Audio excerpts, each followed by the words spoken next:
So కానీ సంక్రాంతికి అనేది మనం అది సరిపోదు కదా, ఒక మసాలా, ఒక నాటుకోడి కూర లాంటి సినిమా కావాలి. అది రామ్ చరణ్ ఇవ్వగలడా, బాలయ్య బాబు ఇవ్వగలడా? Balayya Babu. Okay bro, thank you.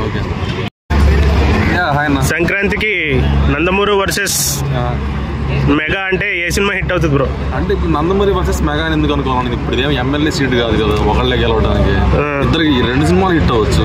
Nandamuri ఇప్పుడు నేను ఉన్నాను బాగుంటే 2 సినిమాలు చూస్తా, బాగాలేదంటే ఏది చూడండి చూస్తా బ్రో. ఇప్పుడు ఎందుకు అనుకోవాలి? కాదు వర్సెస్ అనుకోవాలి. ఎందుకు అనుకోవాలంటే రెండిట్లో ఏది, ఇప్పుడు క్లాస్లో 25 మంది ఉన్నారంటే ఫస్ట్ వచ్చాడంటే వాడికి ఒక స్పెషల్ ప్రిఫరెన్స్ అనేది ఉంటుంది.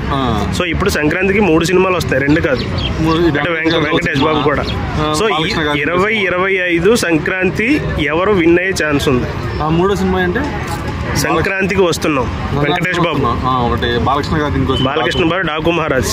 మూడోది గేమ్ చేంజర్, రామ్ చరణ్. సంక్రాంతికి ఎలా అనుకుంటాం దాన్ని? క్రిస్మస్ కదా వచ్చేది కాదన్న, సంక్రాంతి.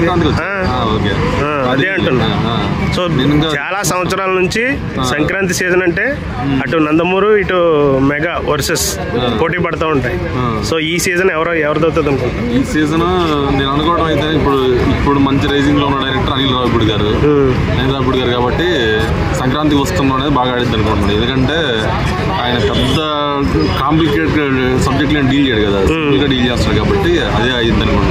సో ఎందుకంటే గేమ్ చేంజర్ కూడా చాలా మంది ఎక్స్పెక్టేషన్స్ లేవు నాకు తెలిసి. ఎందుకంటే శంకర్ గారికి ఇది వరకు ఉన్న క్రేజ్ అనేది తగ్గిపోయింది కొంచెం.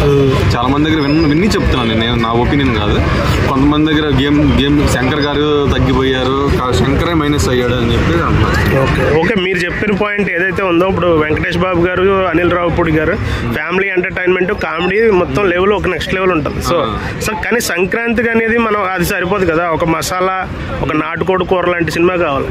అది రామ్ చరణ్ ఇవ్వగలడా, బాలయ్య బాబు ఇవ్వగలడా? Balayya Babu. Okay bro, thank you.